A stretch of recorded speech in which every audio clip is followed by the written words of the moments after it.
Oremos. Querido Deus, querido Pai que está nos céus, louvado e santificado seja o seu nome. O Senhor é um grande Deus que tem tudo sob controle. O Senhor conhece aquilo que nós conhecemos e aquilo que nós não conhecemos e sabe todas as coisas. E nós podemos confiar no Senhor. Não precisamos temer, o Senhor diz, não temas, porque eu estou contigo. Aquietai-vos e sabei que eu sou Deus. Eu ponho reis, eu tiro reis, nada foge ao meu controle. E por isso precisamos exercitar esta fé neste momento. Nenhuma prova virá sobre os seus filhos que não seja estritamente necessária, unicamente para queimar as cordas que ainda nos prendem a esta terra. E também para purificar-nos daquilo que precisa de ser purificado. Sabemos que estamos em tempo de selamento e nós queremos receber o selo do Deus vivo. Por isso, que o Senhor nos ajude a ficar tranquilos e a buscar, acima de tudo, duas coisas. Primeiro, uma semelhança com o nosso Pai. E segundo, o cumprir a missão que o Senhor nos deixou. Amém. O Senhor nos deu o seu espírito, manso, humilde, que dirige este estudo. É o que lhe pedimos em nome de Jesus. Amém. Amém. Ora, vamos então continuar a leitura do livro Patriarcas e Profetas, o capítulo que tem por título O Tabernáculo e os seus serviços. Ontem falámos aqui um pouco detalhadamente, ou mais detalhadamente, sobre a primeira parte, não é? O pátio, o que tem a ver com a justificação. Lembram-se? Sim, sim. Pronto, então, isto é importante, como eu já disse e volto a dizer, não é só para nós ficarmos obesos de conhecimento, é para nós aprendermos a ensinar outros. Então, agora, além do véu interior, estava o Santo dos Santos, onde se centralizava o serviço simbólico da expiação e intercessão, e que formava o elo de ligação entre o céu e a terra.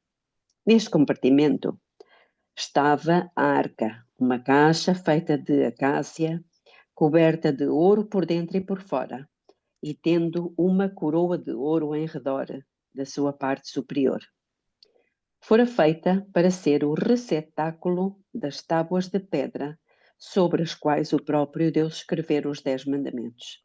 Daí o ser ela chamada a Arca do Testemunho de Deus, ou a Arca do Concerto, visto que os 10 mandamentos foram a base do concerto feito entre Deus e Israel.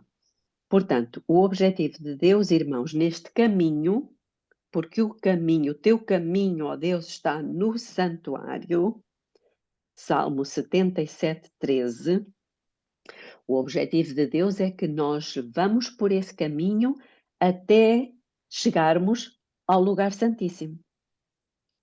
Ou seja, à presença de Deus, onde se manifestava a glória de Deus. E nós só podemos estar na presença da glória de Deus se estivermos glorificados, completamente purificados do pecado, limpos. Percebem? E, portanto, existe este processo. Nós já fomos justificados no momento em que aceitamos Jesus, aceitamos a sua vida justa e aceitamos a sua morte, porque nós estávamos nessa morte. Se um morreu por todos, logo todos morreram. Portanto, nós já morremos para as coisas do mundo, para os hábitos, para os apetites, para as paixões, para etc, etc. E entramos num outro processo de santificação. E esse processo de santificação, como nós sabemos, só recapitulando, tem três móveis, podemos dizer, através dos quais Deus vai operar e facilitar a nossa santificação, que é o estudo da palavra, nem só de pão viverá o homem, mas toda a palavra que sai da boca de Deus, mesa dos pães, a oração, que é o altar do incenso, oração, sobretudo de intercessão, e eu aqui gostava de dizer mais uma coisa. Uma coisa recente. Os irmãos sabem, é um parênteses que eu vou fazer aqui. Os irmãos sabem que o governo dos Estados Unidos criou uma coisa chamada o Escritório da Fé, dirigido pela Paula White. E o que é que está a acontecer? Está a acontecer que existem pastores de grandes igrejas evangélicas nos Estados Unidos que se reúnem nesse escritório de fé. E já foi noticiado que quando houver uma situação para a qual, uma emergência, por exemplo, para a qual não se consiga rapidamente e de uma forma política encontrar uma solução, o presidente recorre ao escritório da fé. E o Kenneth Copeland, os irmãos vão ver isso no vídeo, o Kenneth Copeland, que é aquele pastor evangélico muito conhecido, que tem uma cara muito esquisita, e que fez a tal oração, lembram-se, em 2016, salvo erro, 16 ou 14, já não me lembro, quando o Papa enviou o Tony Palmer aos Estados Unidos para falar com os líderes das igrejas evangélicas. Lembram-se disso? Pronto, então, lembram-se daquele pastor que até abençoou o Papa e fez uma grande oração, aquilo tudo. Pronto, então é esse pastor. Ele disse o seguinte, isto é importante, todos estes detalhes, para nós percebermos como está a evoluir aquilo que Deus já tinha dito através de Ellen White. Ele disse que se Deus falar uma coisa contigo, e se falar, ou se falar contigo alguma coisa, ou se falar contigo, que cada um desses pastores tem a obrigação de dizer ao presidente aquilo que Deus lhe falou. São as tais revelações. Percebem que nas igrejas evangélicas existe muito esta história de Deus deu-me uma revelação, então eles têm que dizer a revelação. Isto, imaginem acontecer uma catástrofe qualquer e Deus, entre aspas, porque não é Deus, faz uma revelação a uma dessas pessoas. Imaginem que é uma praga, uma doença qualquer, e faz uma revelação de que isto está a acontecer por causa disto assim, assim. Imaginem por transgredir o dia do Senhor, o domingo, que eles dizem que é o dia do Senhor. Pronto, então nós estamos a ver aqui tudo a encaminhar-se para esse fim. E porquê é que eu estou a dizer isto? Porque eles estão, irmãos, a ter reuniões de oração. É isto que eu quero chamar a atenção. Então, se o próprio mundo que está a ser controlado e dirigido pelos demónios está a ter uma intensificação das orações pela América, não acham que nós deveríamos aumentar e intensificar as nossas reuniões de oração pelas pessoas, pelos nossos familiares, pelos pastores, pela igreja? Não acham que devia ser assim? Com certeza. Mas eu acho que isso não está a acontecer. Nós estamos a ver as coisas como se estivéssemos sentados na nossa sala de estar a ver o filme. Belinha, Sim, a, a Vânia propôs isso no nosso grupo, para a gente fazer um grupo, um horário, uma sala somente de orações. eu concordo 100%. Eu concordo, digo-vos. Sim, Ela até se propôs a abrir a sala, a fazer todo esse gerenciamento, né? Está lá no grupo, eu até coloquei que eu concordo, eu acho muito importante, sobretudo esses é, momentos que estamos vivendo. exatamente. Mas eu não vi feedback. Eu não vi feedback do grupo.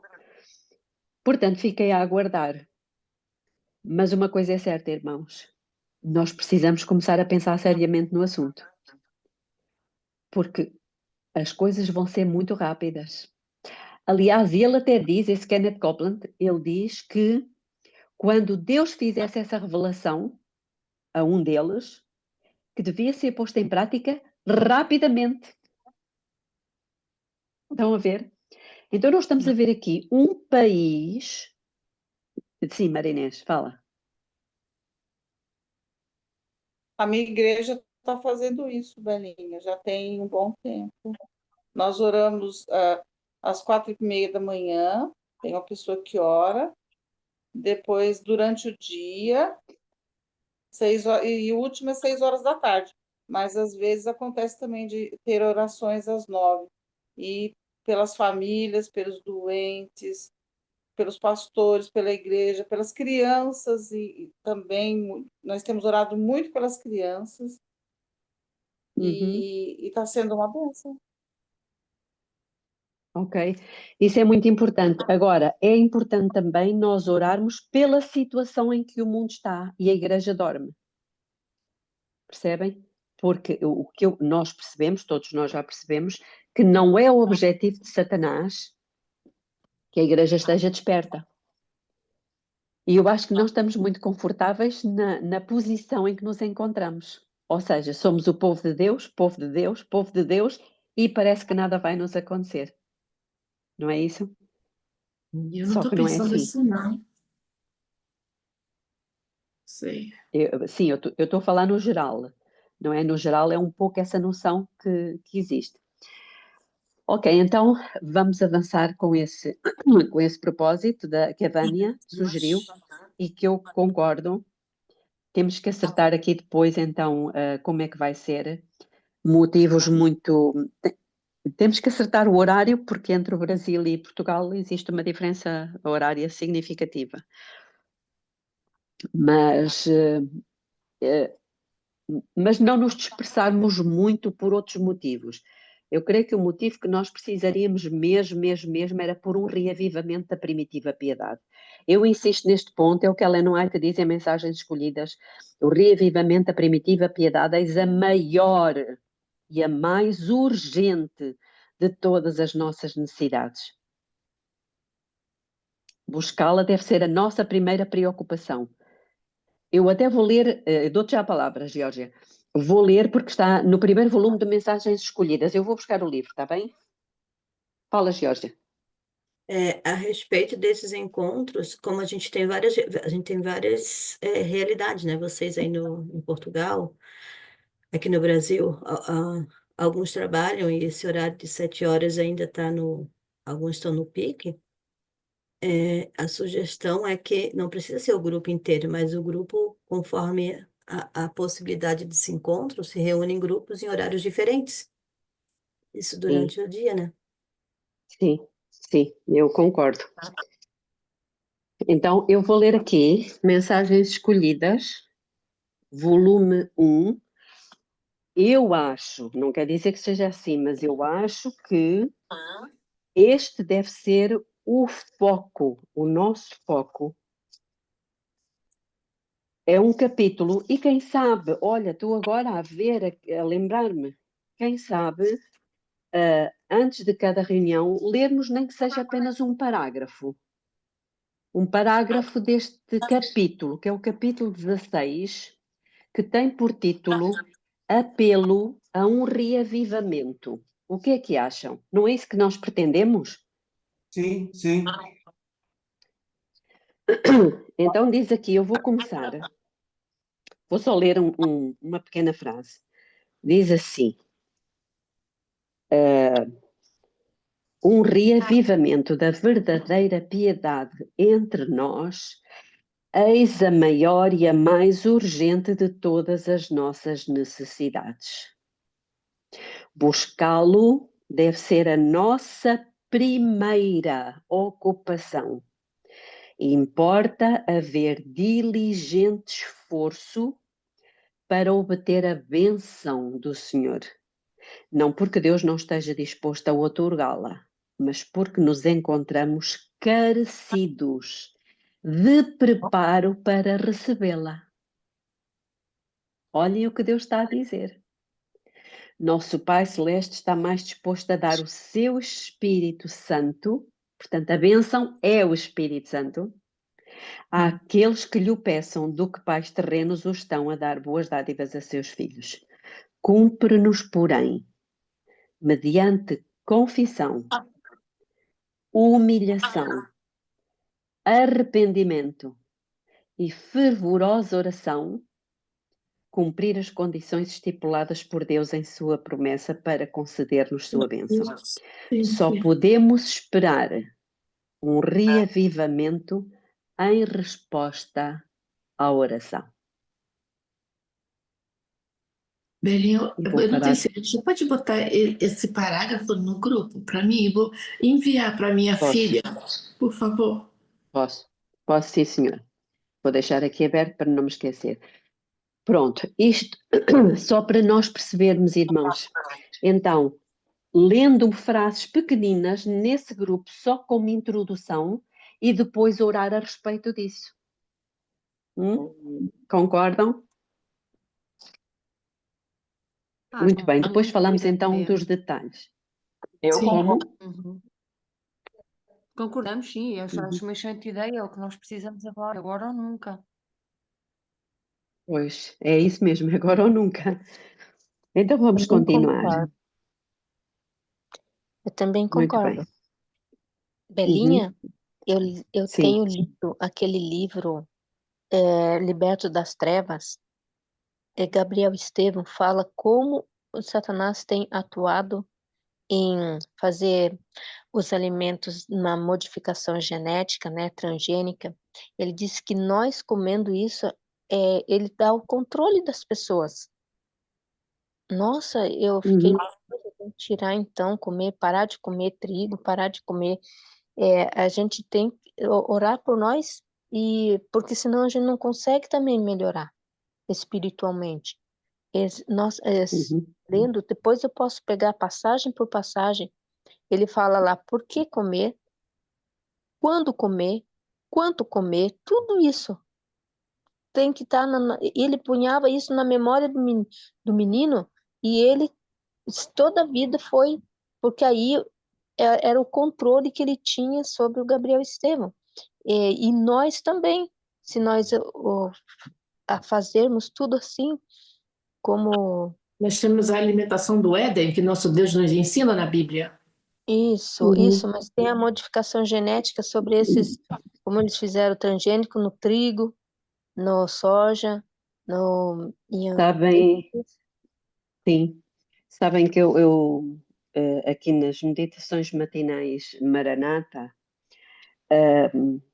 diz-nos aqui no dia 14 de março, diz o seguinte, portanto, tem o verso áureo de 1 Pedro 2,11, diz, amados, peço a vocês, como peregrinos e forasteiros que são, que se abstenham das paixões carnais que fazem guerra contra a alma. E depois ela diz, muitos consideram essa admoestação como sendo aplicável apenas aos licenciosos. Ela, porém, tem um significado mais amplo, preserva de toda a transigência danosa do apetite ou desejo carnal.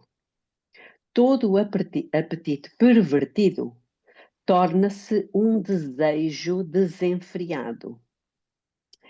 Um pouco mais à frente, a admoestação de Pedro, como lemos há pouco, se abstenham das paixões carnais, é uma advertência contra o uso de todos os estimulantes e narcóticos.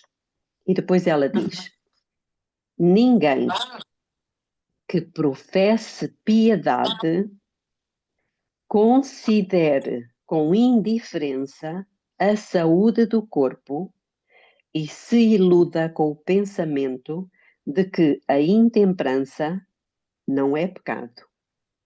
Ninguém se iluda pensando que a intemperança não é pecado e não afetará a sua espiritualidade. existe uma estreita afinidade entre a natureza física e a moral. Então, irmãos, se nós queremos ser espiritualmente perfeitos, cuidado com a intemperança, com os hábitos alimentares. Está interligado. E ela diz: os maus hábitos no comer e beber conduzem a erros no pensamento e na ação. O nosso Redentor sabia que a condescendência com o apetite pervertido de tal modo afetaria as percepções do ser humano que não se discerniriam as coisas sagradas. Vejam como o alcance que isto tem. E eu dou graças a Deus pela luz que nós temos. Portanto, realmente, o poder do jejum. O jejum tem muito poder. É uma coisa que também poderíamos agregar ao nosso grupo de oração. O jejum. Então vamos continuar a leitura do Patriarcas e Profetas. Fora feita para ser um receptáculo, estamos a falar da arca, das tábuas de pedra sobre as quais o próprio Deus escrevera os 10 mandamentos. Daí o ser ela chamada Arca do Testemunho de Deus ou Arca do Concerto, visto que os 10 mandamentos foram a base do concerto feito entre Deus e Israel. A cobertura da caixa sagrada chamava-se propiciatório. Este era feito de uma peça inteiriça de ouro e encimada por querubins do mesmo metal, ficando um de cada lado. Uma asa de cada anjo estendia-se ao alto, enquanto a outra estava fechada sobre o corpo, em sinal de reverência e humildade. Novamente a postura de prostrar-se, não é? Aquela situação de prostrarmos diante de Deus. Ezequiel 1:11.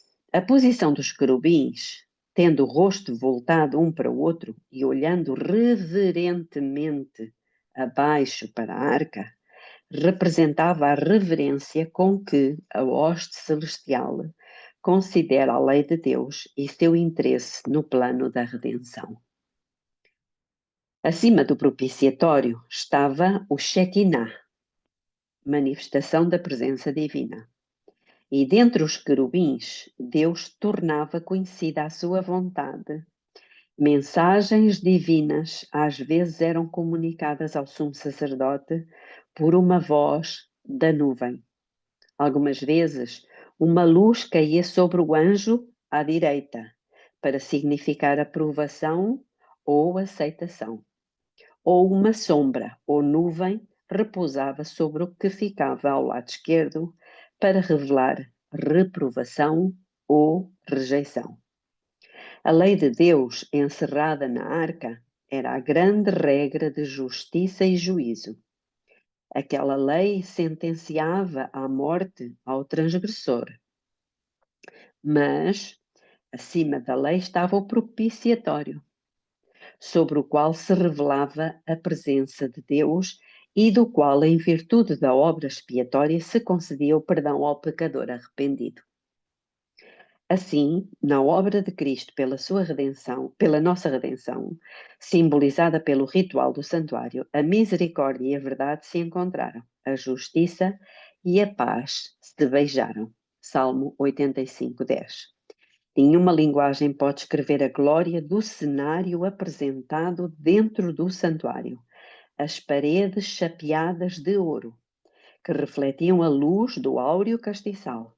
Os brilhantes matizes das cortinas ricamente bordadas com os seus resplendentes anjos, a mesa e o altar de incenso brilhante pelo ouro. Além do segundo véu, a arca sagrada, com os seus querubins místicos, e acima dela o santo Shekinah, manifestação visível da presença de Jeová. Tudo não era senão um pálido reflexo dos esplendores do templo de Deus no céu, o grande centro da obra da redenção do homem. Um espaço de tempo de aproximadamente meio ano foi ocupado na construção do tabernáculo. Quando este se completou, Moisés examinou toda a obra dos construtores, comparando-a com um modelo a ele mostrado no monte e com as instruções que de Deus recebera. Como o Senhor te ordenara, assim a fizeram. Então Moisés os abençoou. Êxodo 39, 43. Com ávido interesse, as multidões de Israel juntaram-se em redor para ver a estrutura sagrada. Enquanto estavam a contemplar aquela cena com satisfação reverente, a coluna de nuvem pairou sobre o santuário e, descendo, envolveu-o. E a glória do Senhor encheu o tabernáculo. Êxodo 40, 34. Houve uma revelação da majestade divina e por algum tempo, mesmo Moisés não pôde entrar ali. Isto aconteceu depois, mais tarde, quando foi o templo de Salomão inaugurado. E a mesma coisa vai acontecer quando Jesus sair do lugar santíssimo. Diz a Bíblia que a glória de Deus vai encher o templo de maneira que ninguém consegue lá estar. Com profunda emoção, o povo viu a indicação de que a obra das suas mãos fora aceita. Não houve ruidosas manifestações de regozijo. Temor solene repousava sobre todos, mas a sua alegria de coração transbordou em lágrimas de gozo e murmuravam em voz baixa ardorosas palavras de gratidão, de que Deus houvesse condescendido em habitar com eles.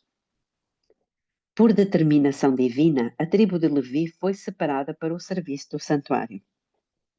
Nos tempos primitivos, cada homem era um sacerdote da sua própria casa.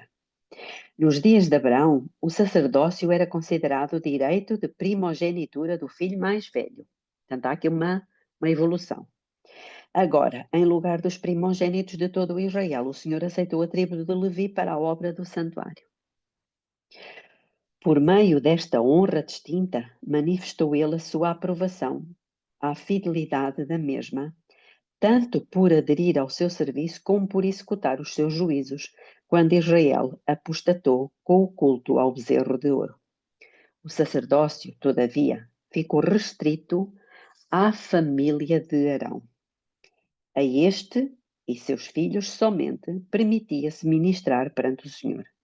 O resto da tribo estava encarregada do cuidado do tabernáculo e do seu aparelhamento e deveria auxiliar os sacerdotes em seu ministério, mas não deveria sacrificar, queimar incenso ou ver as coisas sagradas antes que estivessem cobertas. De acordo com as suas funções, foi indicada ao sacerdote uma vez: farás vestidos santos a teu irmão para glória e ornamento. Êxodo 28, 2. Foi a instrução divina a Moisés. A veste do sacerdote comum era de linho alvo e tecida em uma só peça. Estendia-se até quase aos pés e prendia-se à cintura por um cinto branco de linho bordado de azul, púrpura e vermelho. Um turbante de linho ou mitra completava o seu traje exterior. A Moisés, perante a sarça ardente, foi determinado que tirasse as sandálias, porque a terra em que estava era santa. Semelhantemente, os sacerdotes não deveriam entrar no santuário com sapatos nos pés. Partículas de pó que a eles se apegavam profanariam o lugar santo. Vejam os detalhes. Deviam deixar os sapatos no pátio antes de entrarem no santuário e também lavar tanto as mãos como os pés antes de ministrarem no tabernáculo ou no altar dos holocaustos.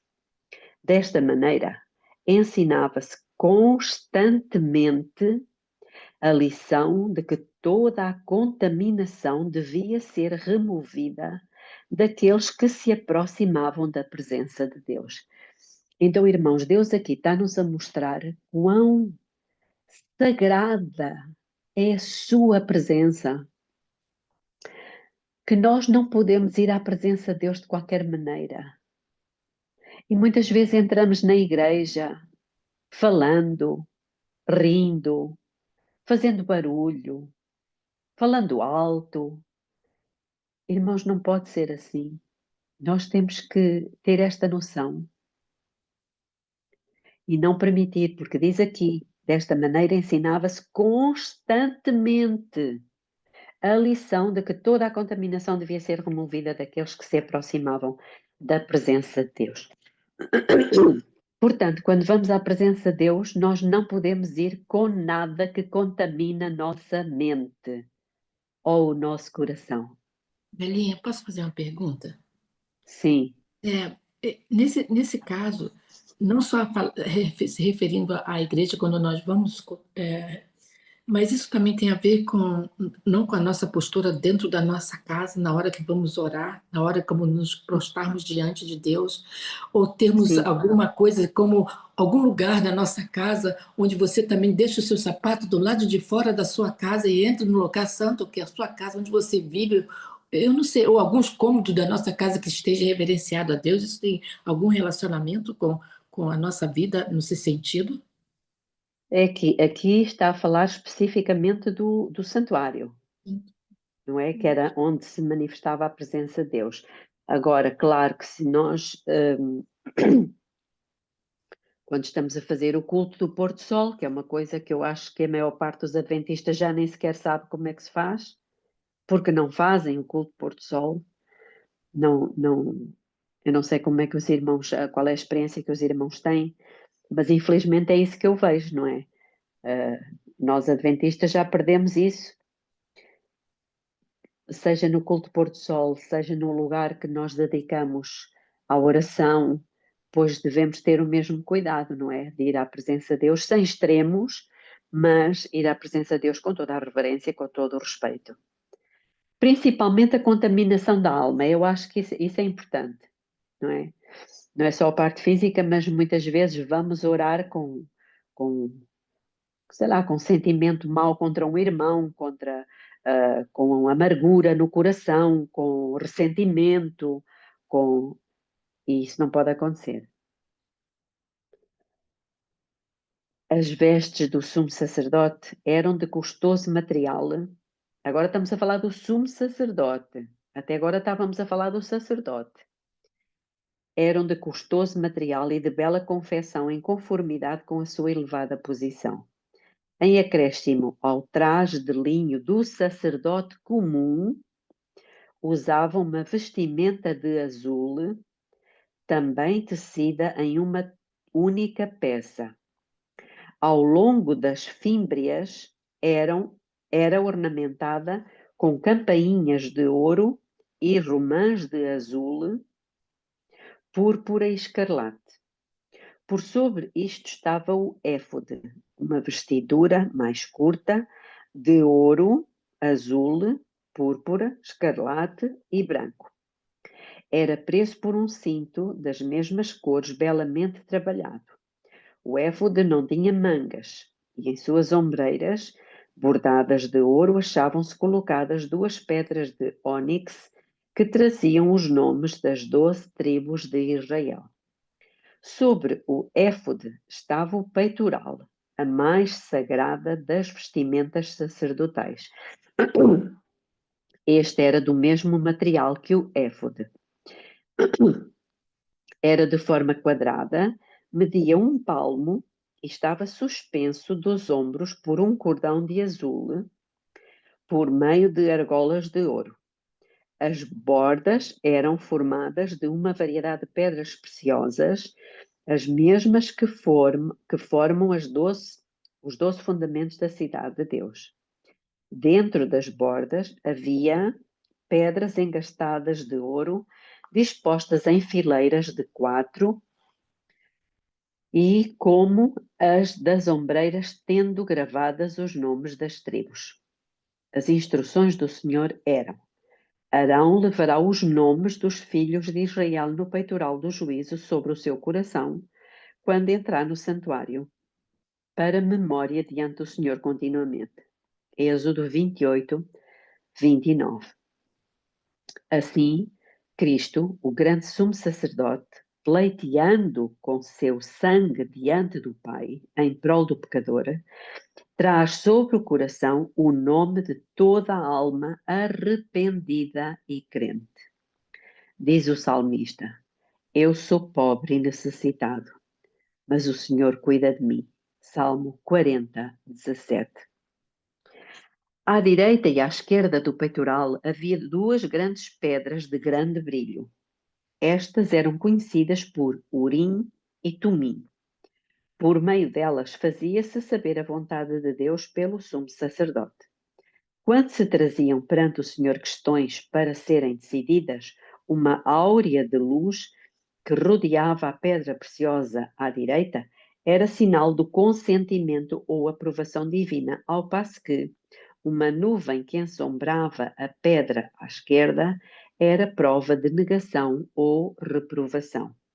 A mitra do sumo sacerdote consistia no turbante de alvo linho, tendo presa ao mesmo por um laço de azul uma lâmina de ouro que trazia a inscrição: Santidade ao Senhor. Todas as coisas ligadas ao vestuário e conduta dos sacerdotes deviam ser de molde a impressionar aquele que as via, dando-lhe uma intuição da santidade de Deus, primeiro, santidade do seu culto, segundo, e pureza exigida daqueles que iam à sua presença, terceiro. Não somente o santuário em si mesmo, mas o ministério dos sacerdotes deviam servir de exemplar e sombra das coisas celestiais. Hebreus 8:5. Assim foi isto de grande importância e o Senhor, por meio de Moisés, deu a mais definida e explícita instrução concernente a cada ponto deste ritual típico. O ministério do santuário consistia em duas partes, um serviço diário e outro anual. O cerimonial diário era efetuado no altar dos holocaustos, no pátio do tabernáculo, bem como no lugar santo, ao passo que o serviço anual o era no lugar santíssimo. Nenhum olho mortal, a não ser o do sumo sacerdote, devia ver o compartimento interno do santuário. Apenas uma vez ao ano podia o sacerdote entrar ali, e isto depois da mais cuidadosa e solene preparação.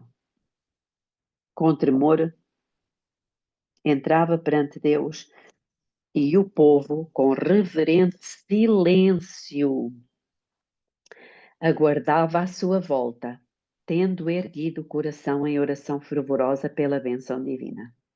Diante do propiciatório, o sumo sacerdote fazia expiação por Israel, e na nuvem de glória Deus se encontrava com ele.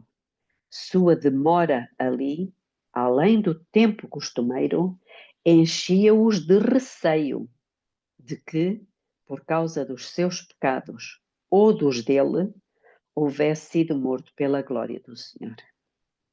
O culto cotidiano consistia no holocausto da manhã e da tarde, na oferta de incenso suave no altar de ouro e nas ofertas especiais pelos pecados individuais. E também havia ofertas para os sábados, luas novas e solenidades especiais. Toda a manhã e tarde, um cordeiro de 1 ano era queimado sobre o altar, com a sua apropriada oferta de manjar, simbolizando assim a consagração diária da nação a Jeová e sua constante necessidade do sangue expiatório de Cristo. Deus ordenara expressamente que toda a oferta apresentada para o ritual do santuário fosse sem mácula. Êxodo 12:5. Os sacerdotes deviam examinar todos os animais levados para sacrifício e rejeitar todo aquele em que se descobrisse algum defeito. Apenas uma oferta sem mácula poderia ser um símbolo da perfeita pureza daquele que se ofereceria como um cordeiro imaculado e incontaminado. 1 Pedro 1,19. O apóstolo Paulo aponta para esses sacrifícios como uma ilustração do que os seguidores de Cristo devem tornar-se. Diz ele: rogo-vos, pois, irmãos, pela compaixão de Deus, que apresenteis os vossos corpos em sacrifício vivo, santo e agradável a Deus, que é o vosso culto racional. Hebreus 12:1. Devemos entregar-nos ao serviço de Deus e procurar que a oferta se aproxime o máximo possível da perfeição. Deus não se agradará de coisa alguma inferior ou melhor que podemos oferecer, ao melhor que podemos oferecer. Aqueles que o amam de todo o coração desejarão dar-lhe o melhor serviço da sua vida e estarão constantemente procurando pôr toda a faculdade do seu ser em harmonia com as leis que promoverão a sua habilidade para fazerem a sua vontade. Na oferta do incenso, o sacerdote era levado mais diretamente à presença de Deus do que em qualquer outro ato do ministério diário. Como o véu interno do santuário não se estendia até ao alto do edifício, a glória de Deus manifestada por cima do propiciatório era parcialmente visível no primeiro compartimento. Quando o sacerdote oferecia incenso perante o Senhor, olhava em direção à arca. E subindo a nuvem de incenso, a glória divina descia. É engraçado, quando subia a nuvem, descia a glória sobre o propiciatório e enchia o lugar santíssimo e muitas vezes ambos os compartimentos, de tal maneira que o sacerdote era obrigado a afastar-se para a porta do santuário. Como naquele cerimonial típico, o sacerdote olhava pela fé ao propiciatório que não podia ver, assim o povo de Deus deve hoje dirigir as suas orações a Cristo, o seu grande sumo sacerdote que, invisível aos olhares humanos, pleiteia em seu favor no santuário celestial. Faço aqui uma pausa para vos fazer lembrar que Deus, portanto, manifestava a sua glória no lugar santíssimo, não é? E os sacerdotes no lugar santo estavam em frente, mas não podiam ver por causa da cortina, certo?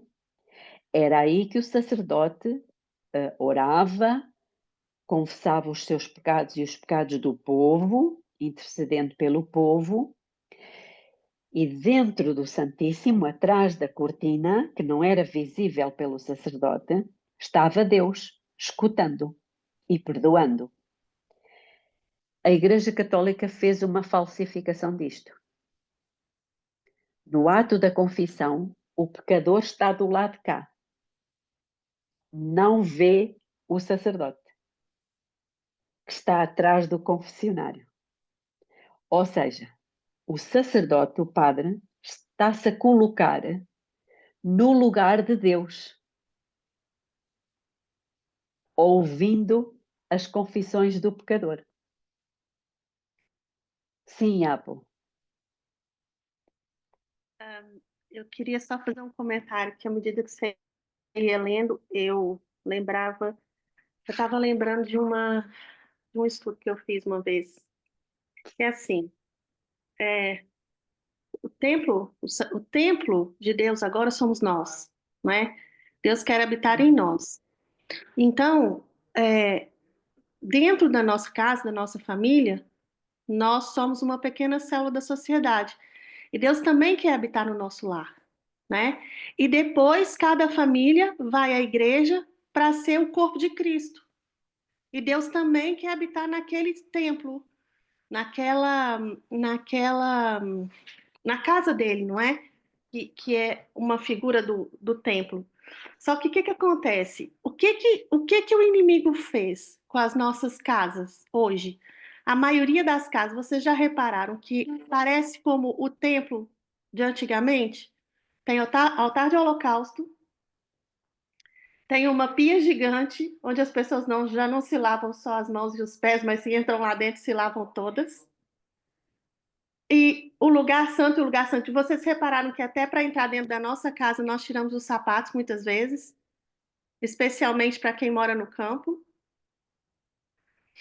O inimigo banalizou todo esse cerimonial que Deus criou e que quer mostrar para os seus filhos a santidade disso, banalizou para que, é assim, a começar por nós, não é? Nós estamos constantemente sujando o nosso corpo, que é o templo do Espírito Santo. Se a gente suja o nosso corpo, nós, dentro da nossa família, não vamos nos comportar de maneira diferente. E a família, da mesma forma, não sendo uma família que observa as coisas de Deus, obviamente que vai chegar na igreja e também não vai se comportar de maneira diferente.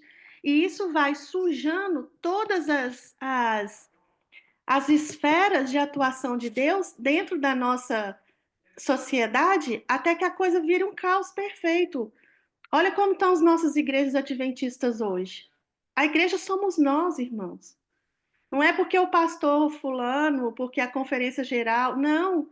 A igreja somos nós, é porque nós estamos aceitando todas essas coisas que o inimigo tem pouco e pouco entrado na nossa casa, primeiro na nossa vida, depois nos nossos lares, para chegar lá na igreja e a gente se comportar de maneira irreverente com Deus.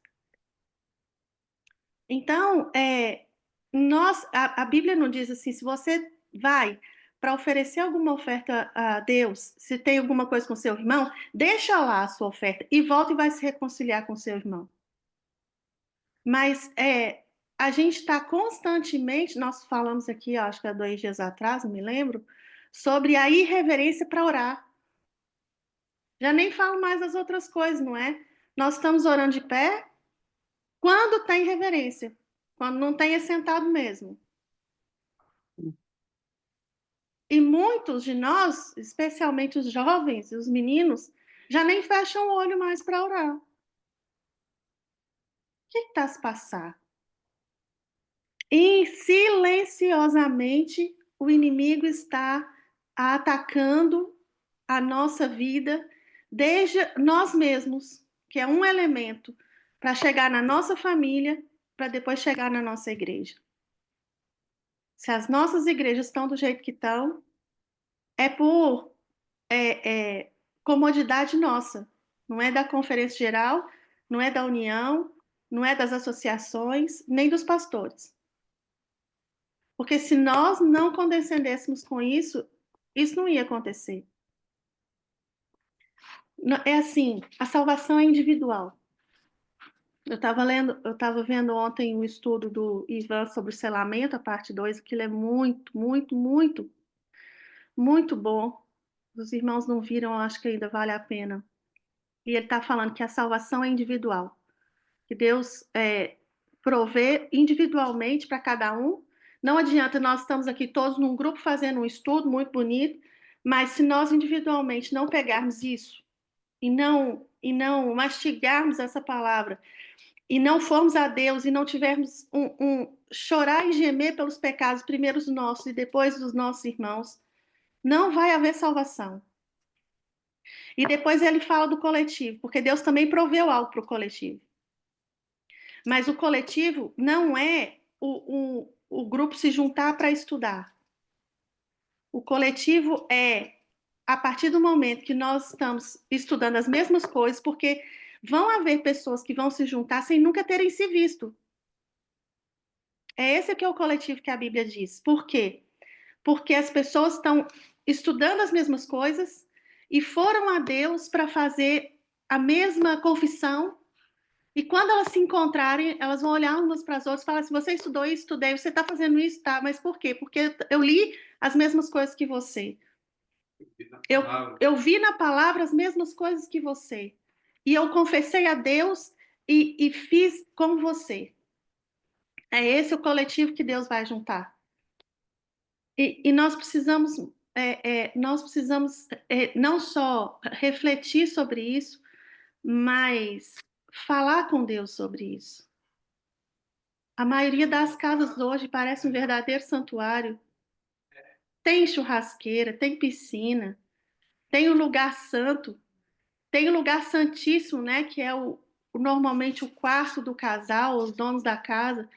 E tá tudo profanado, irmãos. Quando a gente ouve essas... Olha, ela estava aqui dizendo que o sacerdote deveria olhar para cada oferta. Ela fala, os sacerdotes deviam examinar todos os animais levados para o sacrifício e rejeitar todos aqueles que se encontrassem algum defeito. Olha a que ponto chegou no tempo de Jesus. A gente não precisa nem ir para o nosso tempo, porque isso aqui já não... Jesus se irou, ele não se irou, desculpa, eu falei errado. Mas Jesus foi lá expulsar aqueles homens por quê? Qual era o papel do sacerdote? Eles estavam ali a fazer o quê?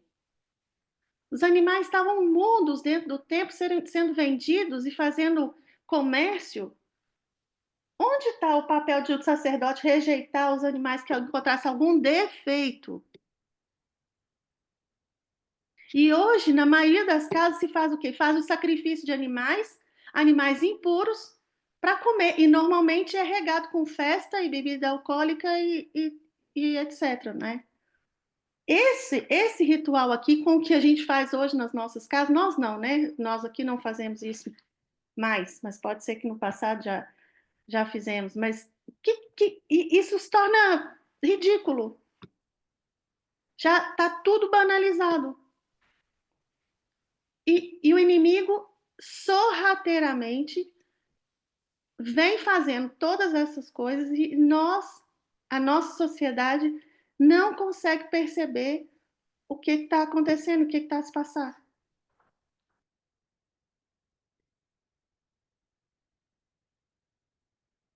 Uhum. Por isso é que Deus chamou um povo para ser luz, que somos nós. Irmã, Ok, será que então vamos ler.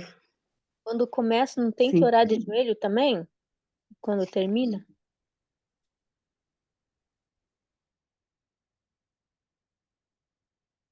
Quando começa e termina o quê, Vanir? O nosso encontro de reunião,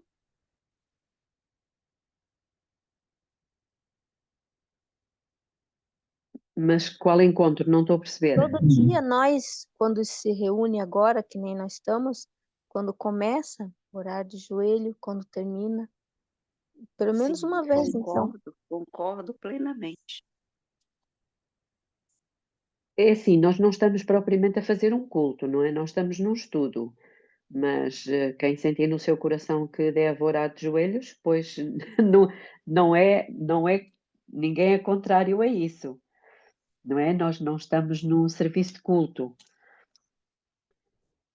mas os irmãos estão à vontade, se quiserem ajoelhar-se, estão à vontade para o fazer. Vou só ler mais um parágrafo aqui que diz, e agora aqui tem a ver com aquilo que já falámos sobre o incenso. O incenso que subia com as orações de Israel representa os méritos e intercessão de Cristo, sua perfeita justiça, que pela fé é atribuída ao seu povo e unicamente pode tornar aceitável a Deus o culto de seres pecadores. Lembram-se do que falamos? Então, o incenso são as orações?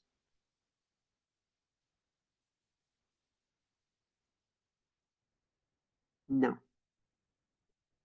Justiça de Cristo, né?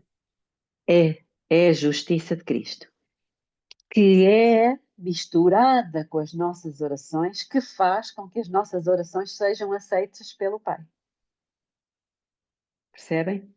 Por isso, quando nós vamos em oração e dizemos em nome de Jesus, nós estamos a pedir que a justiça de Cristo seja aplicada às nossas orações. Entendem? Diante do véu, no lugar santíssimo, estava um altar de intercessão perpétua, ou seja, contínua. Diante do lugar santo, um altar de expiação contínua. Por isso, irmãos, é que lá em Daniel, quando diz que o chifre pequeno deitou por terra o santuário e o contínuo, o que lá está, não é sacrifício. Querem abrir as vossas Bíblias? Aí em Daniel, capítulo 8. Isto é só um detalhe que, para vos dizer que foi acrescentada uma palavrinha aqui. Diz aqui no capítulo 8 de Daniel, no versículo 11 e 12, sim, ele se engrandeceu, está a falar do chifre pequeno, se engrandeceu até ao príncipe do exército e lhe tirou o holocausto contínuo. No original não diz lá holocausto, diz apenas o contínuo. Por quê? É que contínuo não era só o holocausto. Entendem? O sacerdócio era contínuo, a mesa dos pães estava continuamente diante do Senhor, o altar do incenso era contínuo, as lâmpadas estavam continuamente acesas. Percebem? É todo um ministério contínuo e não apenas o holocausto. Percebem o que eu estou a dizer? Sim, a palavra sacrifício é a mesma coisa que holocausto. É. Uhum. Então, o que ele deitou por terra foi tudo, não foi apenas o sacrifício, o holocausto. Foi tudo, tudo que tem a ver com o santuário, o chifre pequeno deitou por terra. Por isso é que hoje as pessoas cristãs que deveriam saber isto não sabem. Porquê? Porque ele deitou por terra esta verdade da mente das pessoas, tirou-as. Entendem? Belinha, na minha, Sim. aqui só tem, por ele foi tirado o contínuo, não tem a palavra holocausto na minha. Ah, muito bom. Muito bom. Na minha, sacrifício E mesmo, diário. pois, também não está certo. É Daniel o quê? Belinha, pode repetir, porque eu estou sem a minha Bíblia aqui. 8, 11 e 12. E o 12 diz: e o exército lhe foi entregue juntamente com o holocausto contínuo. Não, não é o holocausto contínuo, é o contínuo. Tem a ver com tudo o que se passava no santuário, tudo. E eu tenho os textos onde A minha diz mostra. sacrifício contínuo, constante. Pois, mas não é só o sacrifício, que era contínuo, era tudo o resto. Era o altar do incenso, era a mesa dos pães da proposição, era o candelabro, era tudo. Sim, irmã Inês.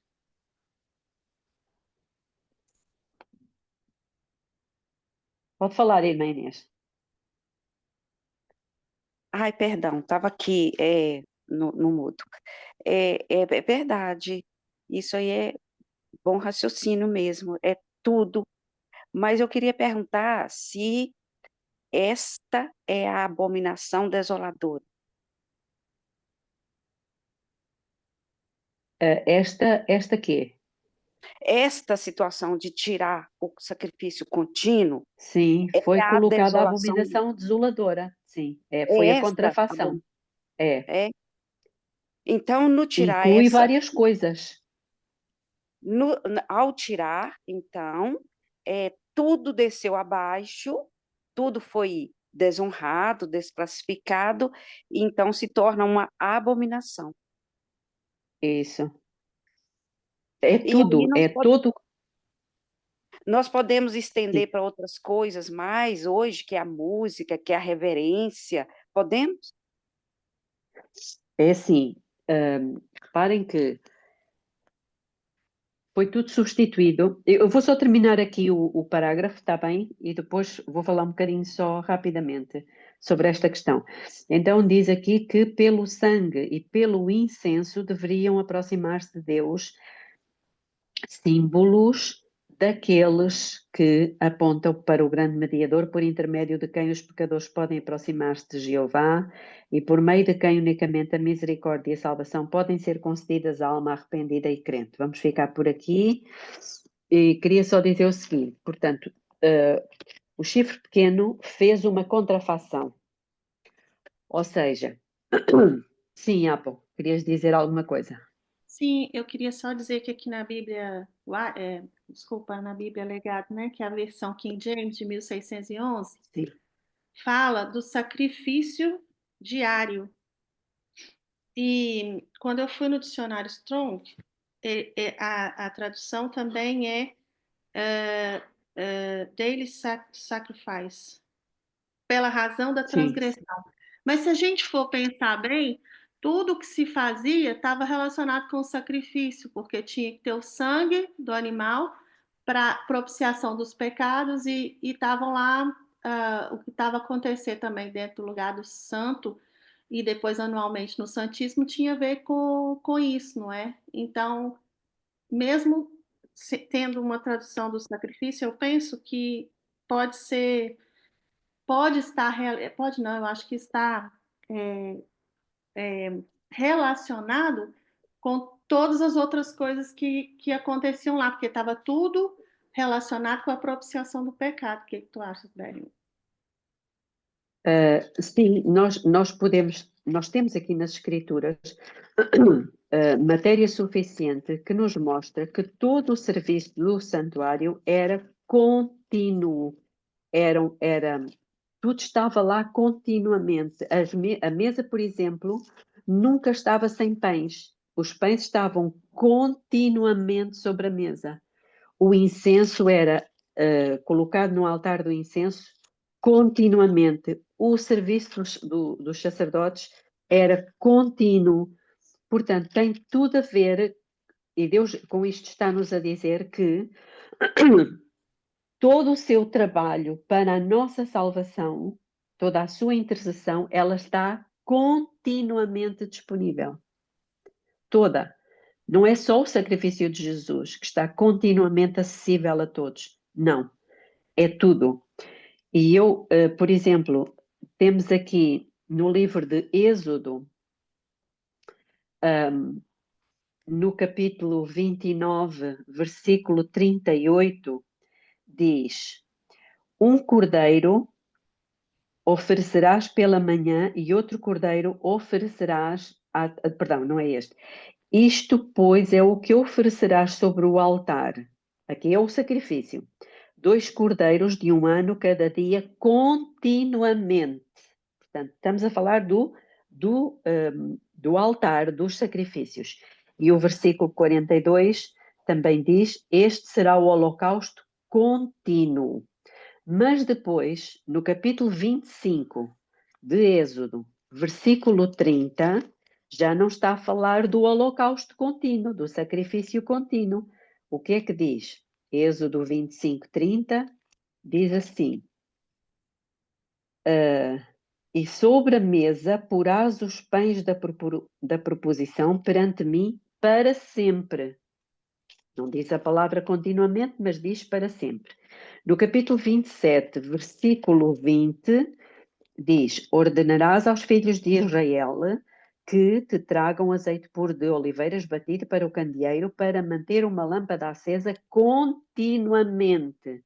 Portanto, já não é o sacrifício, já não é os pães, agora é a menorá, o candelabro. Depois também temos no capítulo 30, versículo 8, também, quando acender as velas à tardinha o queimarás, este será incenso perpétuo, ou seja, contínuo. Depois também temos em Levítico, sim, temos muitos textos, eu tenho aqui muitos textos, irmãos, em que fala de todo o sacerdócio era contínuo, portanto não é só o sacrifício. Mas se quiserem podemos ler Levítico 24, 1, por exemplo, e Levítico 6, 13. Belinha, Oi.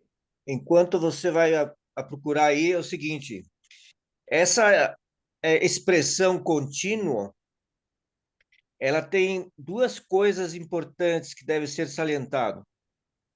Primeiro é vamos dizer assim, a expressão de que esse trabalho que o sacerdote deveria fazer de forma contínua e que Deus quer um reino de sacerdotes que a palavra de Deus nos traz, e que Deus, do Gênesis ao Apocalipse, ele sempre quis formar um reino de sacerdotes. Isso quer dizer que nós precisamos, dentro do nosso templo, estar continuamente voltados para aquilo que Cristo fez por nós, para que, de fato, Deus possa santificar a nossa vida e também colocá-la, vamos dizer assim, sob a orientação dele, para que, de fato, sejamos santificados, como é o propósito de Deus. É mais ou menos isso. Sim, exatamente. Vou só ler então aqui em Levítico 6:13, que diz: o fogo se conservará continuamente aceso sobre o altar, não se apagará. E no capítulo 24, versículo 4, diz: sobre o candelabro de ouro puro conservarás em ordem as lâmpadas perante o Senhor continuamente. Portanto, e depois no versículo 2 também diz: uma lâmpada acesa continuamente. Esta palavra continuamente ou contínuo tem a ver com todo o serviço no santuário, percebem? Pronto. Amiga, Alguma dúvida? Não, só Sim. queria complementar isso que você falou do contínuo. A palavra em hebraico é talmid e é usada Exato. com uma propriedade de continuação indefinida, extensão indefinida, e é usada também para constante, ou quando fala diário, né? Porque a Bíblia King James fala em sacrifício diário, fala que era Sim. regular, não só. O diário significa regular, não é? Ele não só acontecia continuamente, mas também todos os dias. Pronto, tem atribuição de ser indefinido, ou seja, em tese é para mostrar que o sacrifício de Cristo nunca que termina, não é? Isso, está sempre disponível, sim. Exato. Ok. Vamos fechar, vamos orar então. Tivemos aqui hoje muita informação e, se Deus quiser, iremos concluir. Não iremos concluir o santuário, porque ele tem muita coisa para dizer. Mas vamos orar então. Alguma de vocês quer fazer oração? Eu aceito fazer. Ok. Estou ajoelhada. Senhor Deus, nosso Pai, nosso Redentor e Salvador. Aqui nós estamos, com o nosso coração, nossa mente, nossa fronte, nossos joelhos dobrados, Pai. Nosso ser, ajuda-nos a dobrar o nosso ser, Pai. O Senhor é bom para nós, o Senhor responde às nossas orações. Ontem, Pai, eu pedi a tua ajuda, o Senhor me ajudou. No final do dia eu percebi isso. Pai, nós pedimos também o perdão dos nossos pecados, pecados conhecidos e desconhecidos. E assim, Pai, o Senhor vai revelando a nós os outros que ainda não conhecemos. E hoje, Pai, sexta-feira, que nós possamos nos preparar inteiramente, fielmente, para a entrada do nosso descanso. O teu descanso, que é nosso também. E obrigada, Pai, pelo teu ensino.